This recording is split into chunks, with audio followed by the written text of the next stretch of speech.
Welcome to Burlap Teachers. Enjoy the video. You start by confirming core prerequisites, app permissions and system sound. Go to Settings, Apps, WhatsApp, then Notifications. Make sure Sound and Show Notifications are enabled. Once done, check Do Not Disturb. Either turn it off or add WhatsApp to allowed apps so alerts play. Also open WhatsApp, Settings Notifications, and pick a tone. These actions fix most silent notification cases, because they re-enable the app's ability to post audible alerts to the system audio channel. Next, you dive into notification channels and volume controls. On Android 8 Plus, long press a WhatsApp notification or open App Info notifications to inspect message, group, and call channels.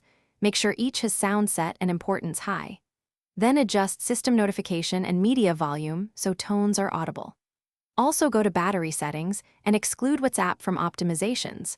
Otherwise, the OS may suppress notifications. These steps ensure channel-level sound is assigned and background delivery isn't being paused. Finally, perform closing actions to apply changes. Restart your phone, and if necessary, force stop WhatsApp, then open it again. Make sure WhatsApp is updated from the Play Store. Reinstall only if updates don't help.